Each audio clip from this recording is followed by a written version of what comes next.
Kaninang hapon po, bandang alas 11 ng umaga ay isinerve na po itong warrant of arrest dito kay Rodrigo Duterte ng Interpol kasama ang NAIA Police at ang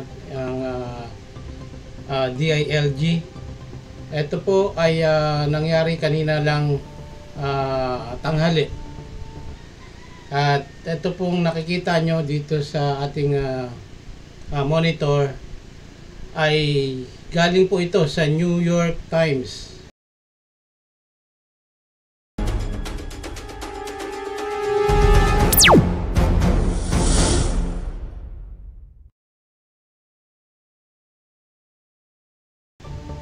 Etong balita na to. Kaya to, Rodrigo Duterte, the former president of the Philippines, was arrested on Tuesday in Manila after the International Criminal Court issued accusing him of crime against humanity. Okay.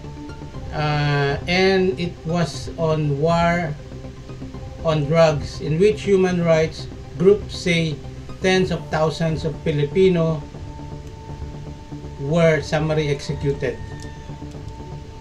So yun po, malinaw ang sinabi dito sa The New York Times.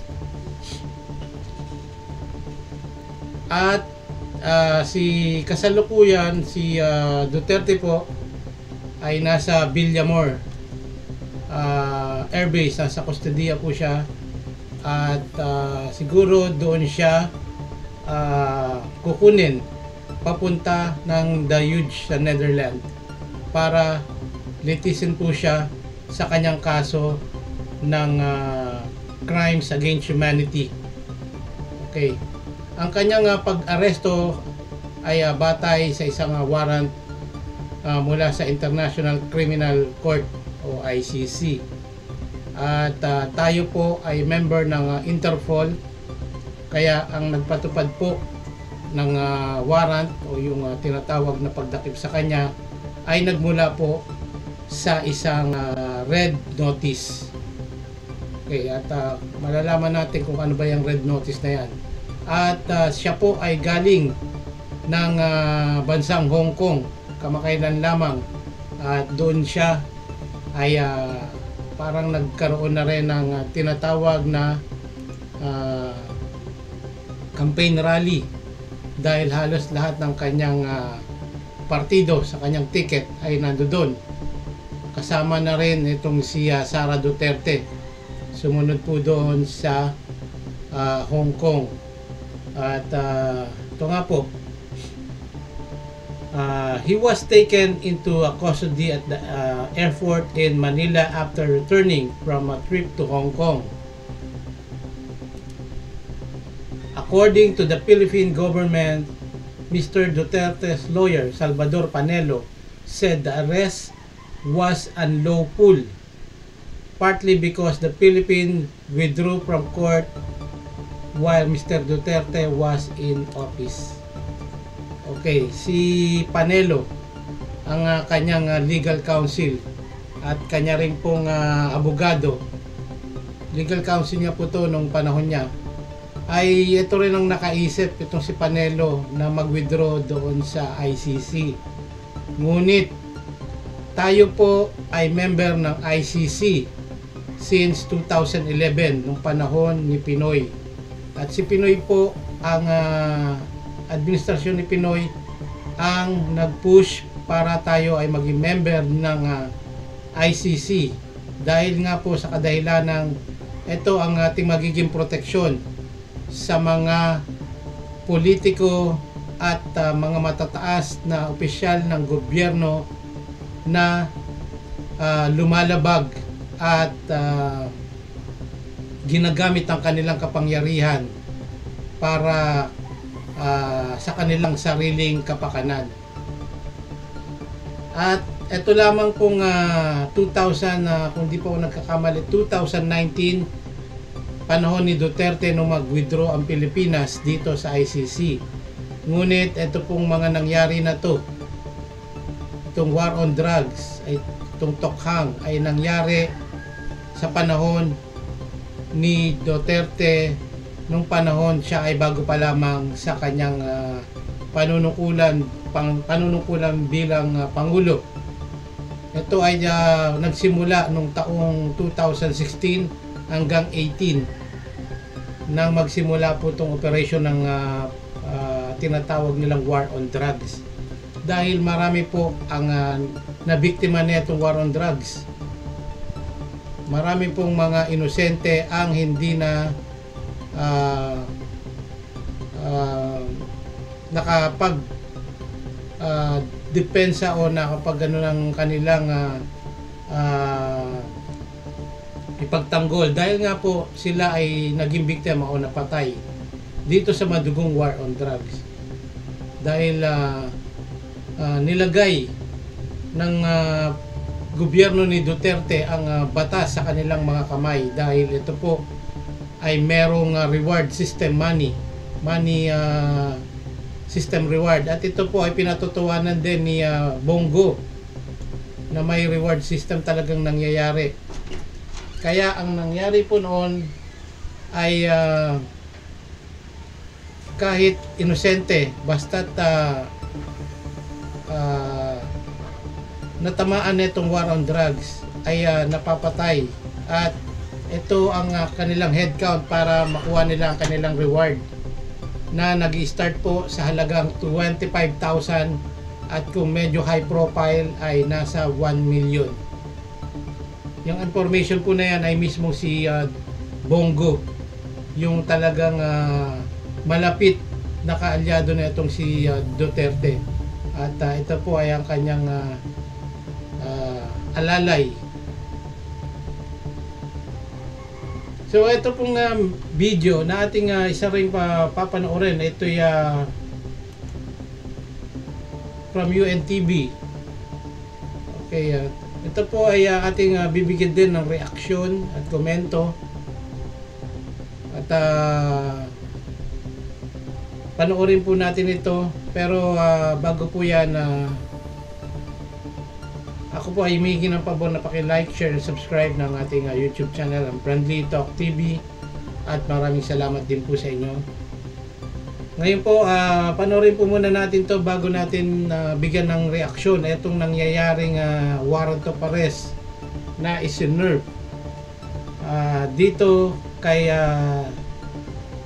Digong Duterte sa kanyang kaso ng humanity against crime. Crimes against humanity dito sa kanyang madugong war on drugs.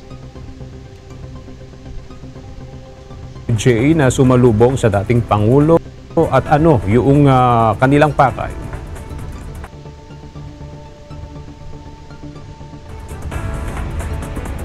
Magandang tanghali aga, kabilang sa nakita natin kanina noon na sumalubong sa pagdating ni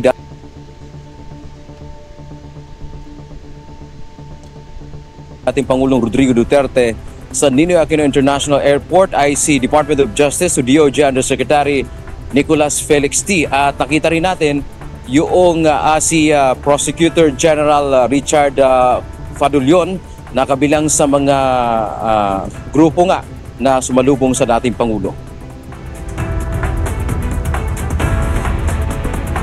Sa nakuha nating impormasyon, no, aga, hindi pa ito beripikado at humingi pa tayo ng verification mula sa Department of Justice kung si Prosecutor General Fadulion ba yung nagsilbi ng warrant of arrest o itong notice ng arrest warrant mula sa International Criminal Court o ICC laban kay dating Pangulong Duterte. At nakita rin natin kanina ang Chief ng Philippine National Police Criminal Investigation and Detection Group o PNP-CI DG Chief na si Police Major General Nicolas Torre III na kasama nga sa loob ng Ninoy Aquino International Airport. At sa panig naman ng dating Pangulo, Kilala natin na kanyang kaalyado na sumalubong sa kanya si dating Executive Secretary Salvador Miguelda Dea.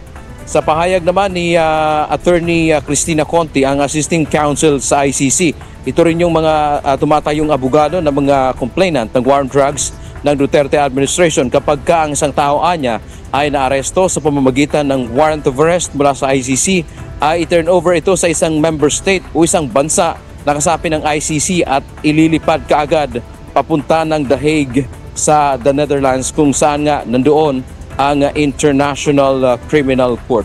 So sa ngayon aga, nandito nga tayo sa Department of Justice at inaabangan natin ang mga opisyal ng kagawaran sa kanilang posibleng ilalabas na pahayag hinggil nga dito sa pag-aresto kay dating Pangulong Rodrigo Duterte.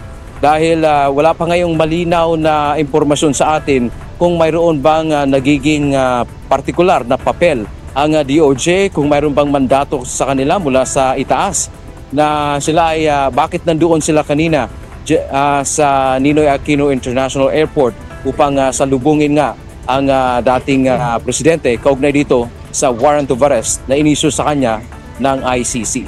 Yan man ang ating update mula dito sa DOJ sa Maynila. Balik sa iyo, Aga. Maraming salamat, Dante Amento. So, yun po.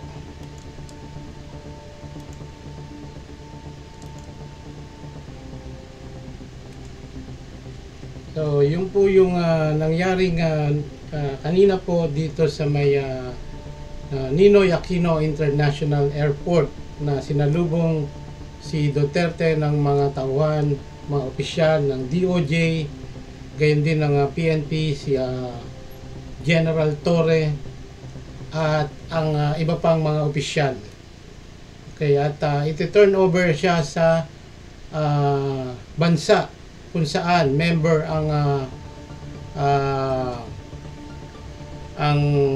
isang bansa, member ng Statue of Liberty at yung pong member ng ICC bago siya i-turn over dito po sa The Hague sa the Netherlands. Okay, kung saan po doon lilitisin ang kaso ni Duterte ng crimes against humanity. Okay,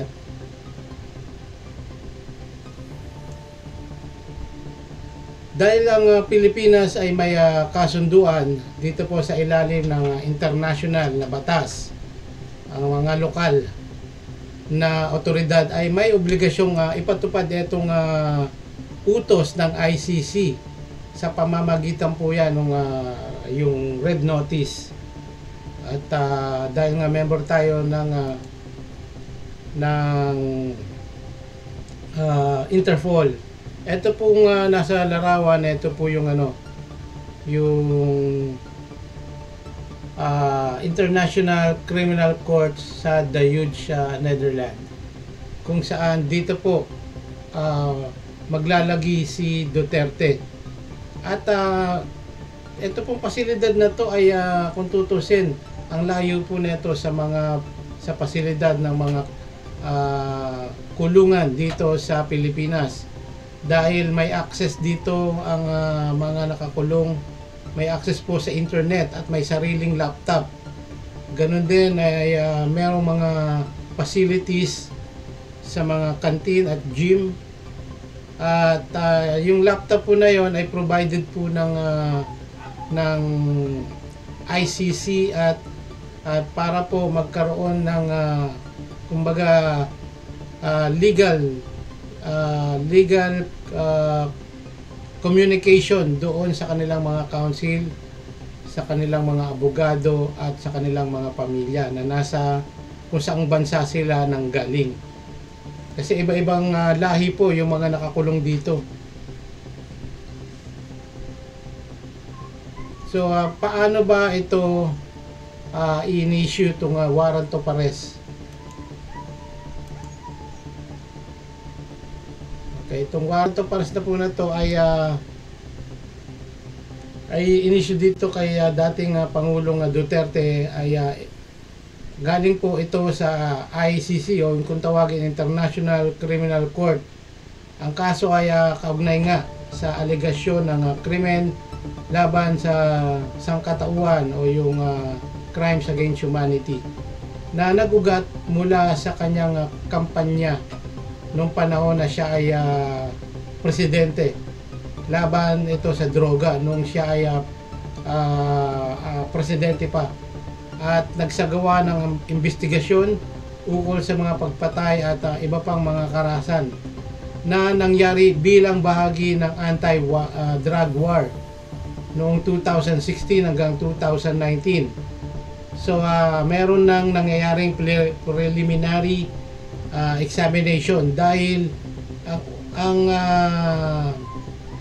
nagsampa po, ang main source po na nag-file ng kaso rito o yung nagsampa ay yung mga human rights advocate, at sa pangunguna rin po ang nag-push at ang nagpunta po doon sa the Netherlands, dala-dala o bit-bit yung mga dokumento na galing sa human rights, ay itong si dating Senator Antonio Trillanes at si dating congressman ng Magdalo Group, itong si Magdalo Party List, ay itong si Congressman Gary Alejano.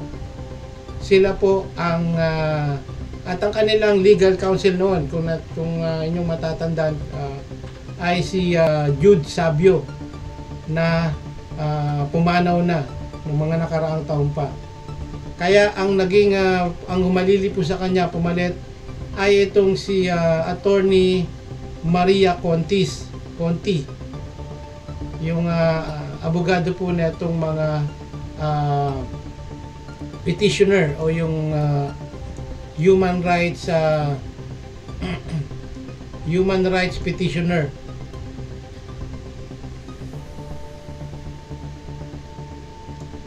Dahil nga po yung pinail na reklamo ng Philippine Commission on Human Rights o yung PCHR, pati na rin ang mga human rights organization group, at nagpunta po, inipon po nila yung mga ebidensya, yung mga pwedeng gamitin para sampahan ng kaso si Duterte. Inipon po nila, at yun po ang dinala ni Trillanes at ni Alejano doon sa the Netherlands para isampa ng formal itong kaso na to. At nagsimula ito noong February 2018. At yun nga po, yung sa preliminary examination, tinignan yung mga dokumento, at may mga witness din po na pinadala at kinuha ng ICC. Unang-una dyan yung si Las Cañas, yung dating hepe ng PNP Davao, at siya ring member ng Davao Death Squad, tagapatay ni Duterte, hitman niya si Las Cañas. At ito lang nakaraang taon ay ito namang si Matobato, yung kanyang hitman talaga. Si Matobato po ay nasa the Netherlands, at siya po ang tumatayong witness, star witness, at si Las Cañas dito sa kaso na to. Okay, so ayan po yung nangyari noon. At nakakita siguro ng probable cause o nakita ng ebidensya para magbigay ng warrant of arrest dito kay Duterte. So yun ang naging papel netong si Trillanes at si Gary Alejano dito sa ICC. Dahil ito pong si dating Senator Trillanes ay kilala natin bilang isa sa mga matinding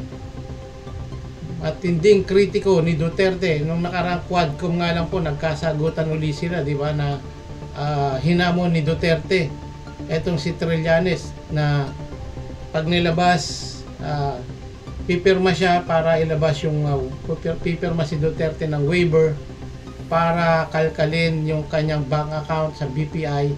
Ang kapalit ay sasampalin ni Duterte in public television etong si Trillanes at off-cam, pero narinig po natin na pumayag si Trillanes na magpasampal kapalit ng pagpirma netong si Duterte. Ngunit ni-refuse pa rin po ni Duterte. Si Duterte po laging ganyan hahamunin, tapos biglang katulad ng ginawa niya kay VP Leni Robredo, hinamon niya bilang drug cesar nung kalaunan tinanggap ni Leni, at pakiramdam ni Digong, ni Duterte ay mabubuking ang kanyang sindikato na kung saan member itong kanyang anak na si Pulong at maging ang kanyang manugang na si Attorney Man Scarpio na pinaghinala ang member ng Chinese Triad sa Davao, ay agad binawi rin ni Duterte dahil seryoso si Leni na pangunahan yung drug war ni Duterte hindi sa madugong paraan, kundi sa paraan kung ano yung pinaplano ni Leni Robredo. Nung kalaunan, nung tinanggap ni Leni, isang araw lang ay tinanggal na agad ni Duterte si Leni Robredo bilang drug cesar. Kita niyo yung ugali ni Duterte. Pagka alam niyang mabubuking siya, bigla siyang kakambyo. Ganun ang nangyari. At ito naman, yung dito naman tayo sa itong partisipasyon ni dating Senator Laila De Lima. Okay, si De Lima din po kasi ay isa sa mga kritiko ni Duterte sa kanyang ito naman ay sa human rights nung dating human rights chairman etong si De Lima. Okay, pagtutol ni De Lima sa war on drugs din, na isang matinding kritiko ni Duterte na yung mga pinagpapatay sa Davao at tinapon doon sa quarry, si De Lima po ang nagkalkal nun bilang Commission on Human Rights, at nagpunta pa mismo si De Lima doon sa Davao para nung si De Lima po ay human rights chairman, nagsagawa ng mga investigasyon at napatunayan nga na marami po doon na sinamari execution ang Davao local government nung si Duterte po ay mayor pa lamang ng Davao. At yun ang ikinagalit ni Digong dito kay Laila De Lima. At nung naging DOJ secretary na etong si De Lima, ay mas lalong nag-init ang ulo ni Duterte dahil at hindi tinantanan ni De Lima na imbestigahan etong si Duterte sa mga ginawa niyang summary execution na may kaugnayan sa droga at kung ano-ano pa.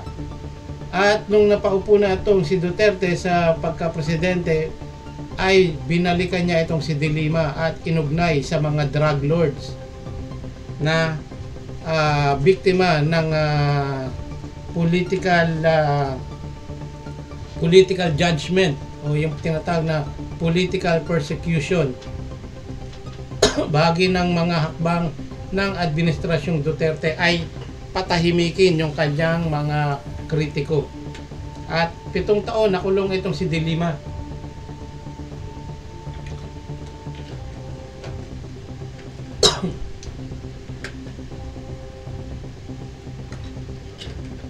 Kaya nung time na matapos na ang termino na itong si Duterte, ay matunog ang pangalan ni Sara at ni Bongbong Marcos na tatakbo pareho ng pagka-presidente. Ngunit itong si Leni Robredo ay nakakita pa ng pag-asa na kapag isa pa uling Duterte ang mamumuno, ay makakalusot lang itong si Digong sa kanyang mga pinagagawang kasalanan.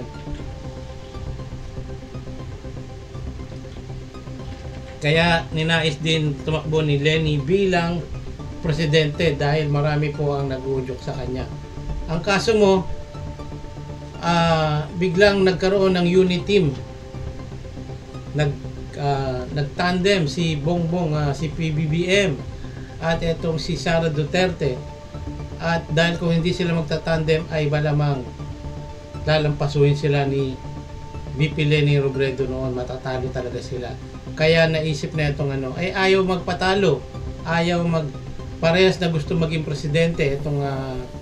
Kaya itong si Sara ay galit na galit dito kay PBBM dahil hindi siya napagbigyan ni PBBM na siya ang maging running mate. Ang gusto talaga ni PBBM, siya yung tatakbong presidente at bahala si Sara kung tatakbo siya bilang vice o magwi-withdraw o tatakbong presidente. Ngunit napayuhan sila netong si Gloria Arroyo na kailangan nilang mag-unit team o mag-tandem dahil pag hindi sila mananalong parehas. Kaya napapayag ni Gloria Arroyo itong si Sara na tumakbo bilang vice presidente ni BBM. At may plano itong mag-ama na to na pababagsakin once na nakaupo na, pababagsakin nila itong si PBBM.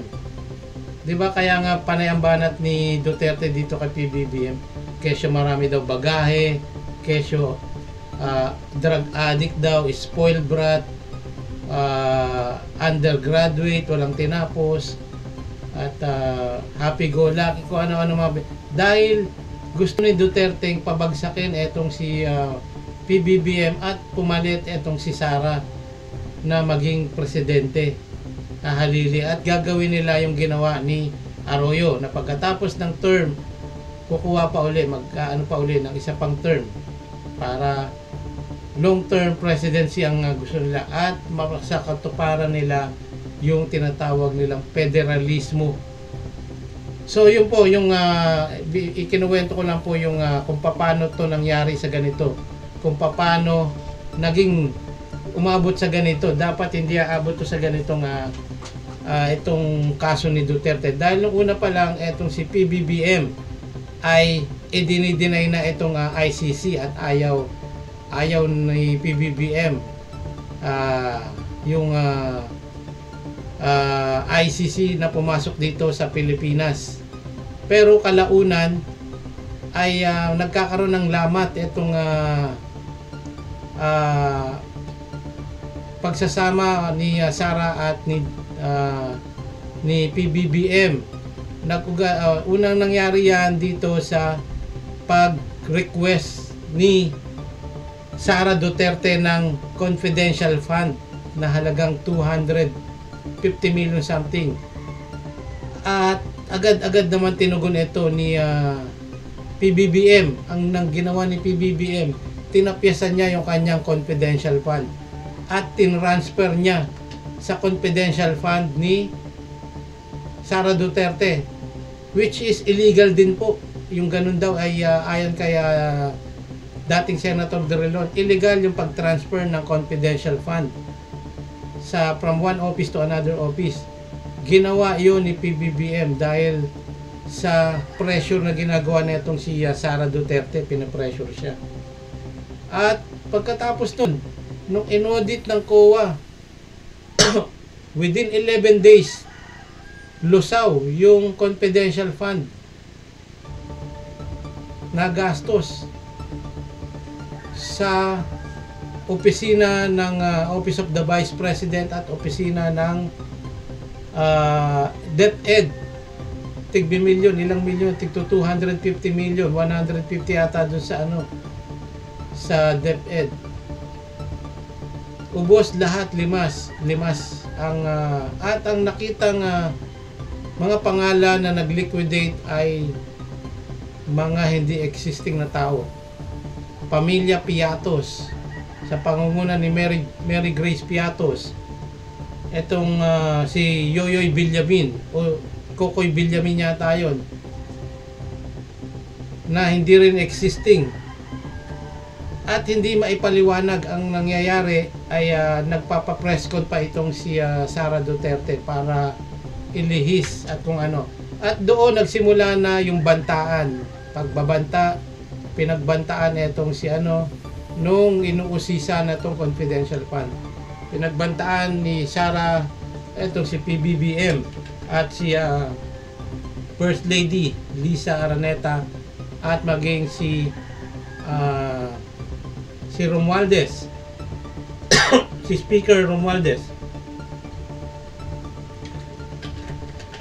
Kaya nag 360 ang isip netong si PBBM at itong ICC ay naging hudyat para magkaroon ng accommodation uli ang ICC dito sa kaso ni Digong. At kung hindi man makalusot man siya dito sa ICC, ay maraming kasong isinampa ang administrasyon ni PBBM laban dito kay Sara. Dawit din po itong si Digong. Kaya po gano'n ang nangyari. Sa galit ni Sara dahil nga papakiramdam niya na isahan siya, nabudol daw siya ni PBBM. Dahil pakiramdam niya siya ang nag-endorse para maging presidente etong si PBBM. Dahil ang pakiramdam niya doon nga sa may pagka vice president, tinalo itong si PBBM ni Lenny. At mangyari din daw pagka tumakbong presidente. Yun na po, doon na nagugat. Parang yung pinaplano na mag-amang Duterte ay hindi nangyari. Kaya nauwi sa ganito bangayan yung Duterte at Marcos. Nakabuuhan po na pasama ang nangyari dahil ang iniisip ni Sara hindi siya yung magiging pambato at ito si Speaker Romualdez ang magiging pambato ng administrasyon dito sa 2028 presidential election. Excuse me po. Kaya yun po ang nangyari. So ito pong warrant of arrest ay isinampa na dahil naging open na ang administrasyong Marcos at tinanggap ang ICC sa kabila ng tumiwalag dito si Duterte. Ang ganito pong pangyayari ay ang pinag-uugatan pa rin nito ay politika, yung pagnanais na magkaroon ng posisyon, mataas na posisyon, at hindi talaga yung makapaglingkod sa bayan. Sunod-sunod na yan, maaring itong si Bato at si Bongo ang mga susunod na i-issuean ng warrant of arrest. At itong si Bato, nakikita natin nagtatapang-tapangan pero takot. Natatakot po yan na kunin ng ICC, ay malamang magtatago yan at hindi natin alam kung saan pupunta itong si Bato at maging itong si Bongo pag oras na sila na ang inisyuhan ng warrant of arrest o yung red notice na tinatawag. Kaya so ang kabuuan po nito ang ugnayan ng kaso ni Duterte dito sa ICC at dito kaya PBBM yung pagiging open na dito sa mga nangyayaring pag-issue ng warrant of arrest, yung kanyang stand sa ICC ay biglang nagbago na. Okay, yung mga issue po na yan dahil po yan doon sa ugat, maaring yung hindi nila yung kanilang banggaan ni Sara Duterte, yun po. Tapos yung mga paglabag din sa karapatang pangtao, yung mga pagbabanta, yung mga extrajudicial killing sa ilalim ng war on drugs. At kung matatandaan nyo, itong si Senator Laila de Lima ay napawalang sala din dito sa panahon na po ni PBBM. Kaya malaking bagay rin po yun. Nagsilbing tagapagtanggol ng karapatan pangtao po si Laila de Lima, at siya rin po matinding kritiko neto ni Duterte. At siya rin ay si Duterte rin po ay marami ring kaso pa dito sa ating bansa, bukod dito sa International Criminal Court. Kaya imposibleng lumusot siya kahit sa amang kaso yun. Dahil yung mga isinampa ni Trillanes na kaso dito sa mga plunder case ay ongoing. So yung kabuuan po ang paglilitis kay Duterte sa ICC ay magtataglay ng isang masalimuot na proseso. Matagal po ito. Sabi nga ni Attorney Conti, pinaka daw dito is 10 years mula sa pandinig ng mga ebidensya, pagsusuri ng mga testimonya at pagpapasya ng hukuman kung mayroong sapat na batayan upang hatulan siya ng pagkakasala sa mga krimen laban sa sangkatauhan o yung crimes against humanity. Ilang taon na po si Dugong? Nasa 80 plus. Kung aabutin to na 10 taon, 90 plus na siya. Tingin natin kung buhay pa kaya siya noon. Malamang hindi natin masasabi. Kaya yun po, malamang ito sila Bato at si Bongo, sila yung mga bata-bata pa, sila talaga yung mabubulok kung sakaling malitis at ma-issue sila ng warrant of arrest. Sila yung pag nahatulan sila yung mabubulok doon po sa The Huge Netherlands, yung facility po ng kulungan ng ICC.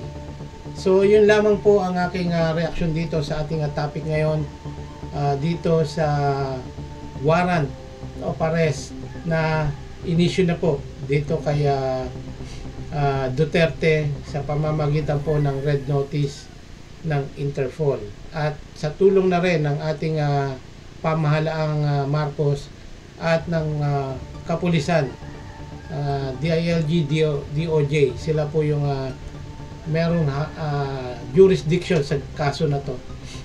So kung meron po kayong mga gustong iparating at gustong sabihin dito sa topic natin, comment down below na lamang po. At muli po, paki-like, share, subscribe ng YouTube channel ang Friendly Talk TV. Marami pong salamat uli sa inyong pagbisita at pakikinig. Hanggang sa muli. Maraming salamat and peace out.